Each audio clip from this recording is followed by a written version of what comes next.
يا مغرب بتعمليها ازاي؟ عرفي للعالم كله بتعمليها ازاي.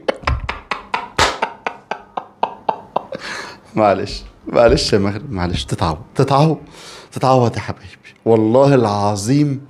مش بقولك انا شمتان، قسما بالله شمتان فيكوا وفرحان فيكوا يا اخي، فرحة لا توصف على اللي انتوا عملتوه معانا. ده احنا اتغلبنا من بطل العالم يا اخي. واتغلبنا ايه؟ العالم كله بيتكلم على الفضيحة التحكيمية، الا المغاربة كانوا بيشجعوا وفرحانين ومبسوطين. اشربوا.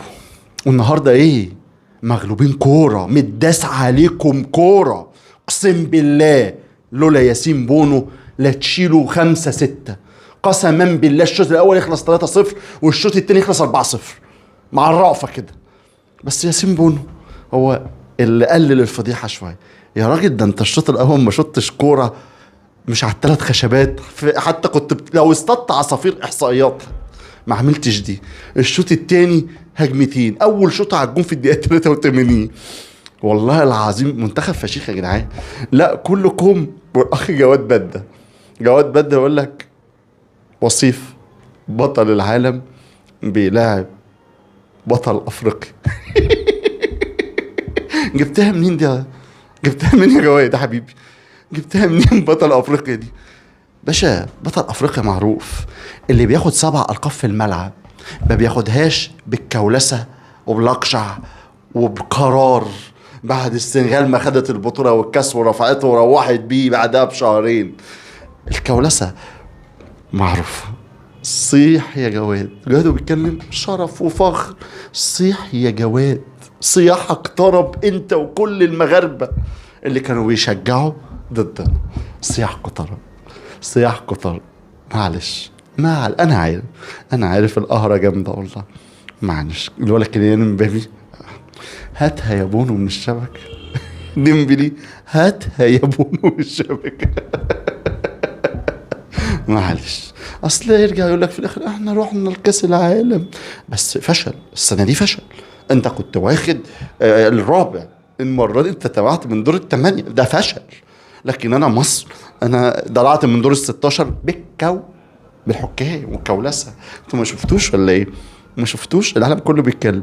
وثم احنا اتغلبنا من وصيف، من وصيف ايه؟ من بطل كاس العالم 3-2 وكنا فايزين 2-0. لكن انتوا لا حول ولا قوه الا بالله. يالا اللي بيجي على مصر قسما بالله ما بيفلح. وتحفلنا ده لسه فكري مو هيحط عليكم للصب. صيعوا.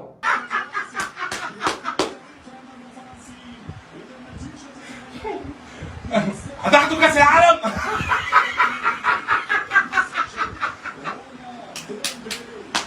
الله، ما خدتوش كاس العالم ليه؟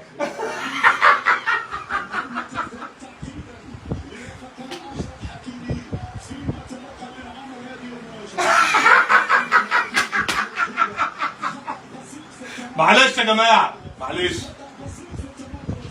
خطأ بسيط. ايه جواد، هنطلع لايف كده، هنطلع لايف. ثم قال ماذا؟ ندوا كاس العالم. عودوا الى مراكش لا نريد منكم شيئا. عودوا الى مراكش لا نريد منكم شيئا. يا هدية إلى المغاربة حديقتي حان الأوان وحان أن نغترقا. هيا ديبو هيا بديان إلى اللقاء إلى اللقاء. حديقتي حان الأوان وحان أن نغترقا. هيا ديبو هيا بديان إلى اللقاء إلى اللقاء. إلى اللقاء إلى اللقاء. إلى اللقاء إلى اللقاء. والله يا رجاله الواحد لا يملك من الامر شيء غير ان هو يقول هارد لك للمنتخب المغربي. هارد لك للمنتخب المغربي. اللي حسيت وانا بتفرج عليه في المباراه دي ان انا بتفرج على اللي حصل في 2022 بالظبط. انت جاي فريق منهك، فريق رجليه وايديه مكسرين، اصابات كتيره، مشاكل كتيره ما بين شادي رياض في الدفاع مش موجود، ومزراوي بيضطر يخش العمق وبيلعب على الشمال صلاح الدين امين صلاح الدين. مشاكل في الهجوم، بتلعب من غير سترايكر وبتبدا بشمس الدين الطلبي مع ابراهيم دياز، واللي هو بتحاول تلصم باي حاجه. بتلعب فرقه هي حرفيا يعني التعامل معاها يكاد يكون شبه مستحيل. يعني فرنسا خلينا نقول اللي لينا واللي علينا. ده الفاينل بوس بتاع كرة القدم. ده الوحش الاخير، اللي هو انت عارف ان الوحش الاخير ده انت لو كسبته هتقدر ان انت تكسب اي حاجة بعد كده. ياسين بونو حاول في الشوط الاول ان هو يبقي الفريق على قدميه، وحاول ان هو يعمل حاجة كويسة، لكن احنا كنا عارفين للاسف ان الطوفان الفرنسي قادم، وان الحلول اللي كانت موجودة على الدكة بالنسبة للمنتخب المغربي ما كانتش هتغير حاجة.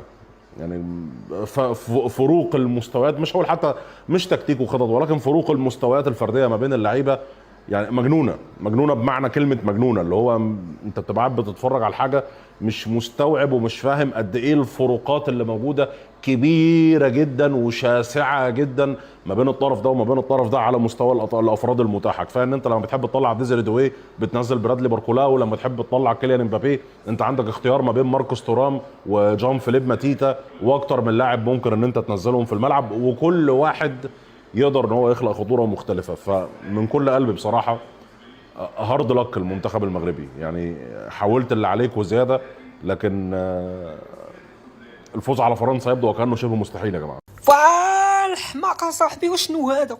حصلوها في القط المغاربه، حصلوها في القط، روحوا كي تشوفوا كي ديروا لها، حصلوها في القط، صحوني حصلوها في القط. القط هو اللي راح خير فرنسا، شابين نديروا حنا الله غالب. احنا سبورتيناكم، شجعناكم وقفنا معاكم، صار الله غالب خويا، بغينا نساندوكم، صار الله غالب. خويا ما قدتلناش، الله غالب اخويا. شابين نديروا اروحوا. عجبتكم انتوما حاسبين هاي عرسه صافي يشوروا، وهي شوروا معنا. هي قلت لكم العين واعره، انتوما دخلتوها ربحوا، وحنا حتى تهضروا العين واعره، العين واعره. ها خسرتوا، ها طفرت فيكم، ها ولفتوا العين خدعتكم. انتوما تشاوروا معنا حنايا توانسه مصريين. اروحوا يا ساندونا، روحوا ساندونا تضامنوا معنا وشاوروا معنا. هاي صحيح. المهم كي تجوا جايين مشاورين جيبوا لنا لاكريم من لوس انجلوس، يعجبني لاكريم تاع لوس انجلوس. كي تجوا جايين جيبوا لنا شويه لاكريم، الله يفضح عليكم.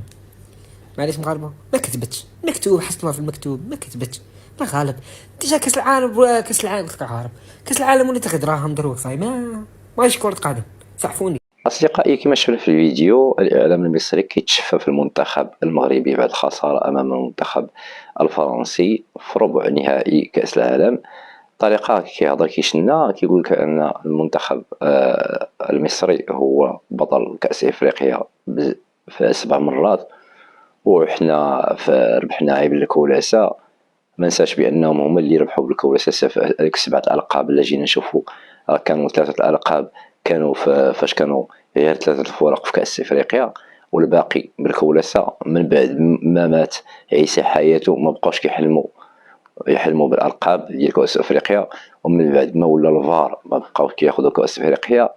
الطريقة باش كيهضر كيتشفى وكيضحك كيقول لك ما لعبناش. وصراحة الله ما لعبناش، ولكن حنا تخسرنا وتقصينا. فالتقصينا أمام منتخب قوي بزاف. كيقول لك هما خسروا قدام الأرجنتين هو بطل كأس العالم، ولكن الأرجنتين ديال هذا العام ماشي هي الأرجنتين ديال 2022 كيف شفنا. فالأرجنتين هذا العام كتبان ناقصة بالمقارنة مع الأرجنتين ديال 2022. الطريقة باش كيتشفى بينات بالحقد ديالهم والنفاق ديال المصريين هادو، وخصوصا هذا اللي كيهضر هذا بعقلو عليه. فمباشرة بعد نهاية كأس العالم ودوز واحد المرحلة إلى بحقق المنتخب المغربي شي إنجازات أو شي انتصارات، فنفس هذا المحلل المصري أو هذا المعلق المصري نفسه غادي يبدا يمدح في المغرب ويشكر في المغرب ويشكر في المنتخب المغربي. عقلو على هذا، عقلو عليه، لأنه فاش غادي يجي المنتخب المغربي ويلعب مزيان غادي يبدا يهضر عليه مزيان باش يجيب مشاهدات وأرباح. هذا بحال هذا ما باقيش تتابع المتابعة، ما تبقاش تتابع. أما المنتخب، أما الإعلام الجزائري والجماهير الجزائرية راه شفناهم كيفاش كيهضروا. أصدقائي، ما تنساوش تشتركوا في القناة وتفعلوا الجرس باش يوصلكم كل جديد.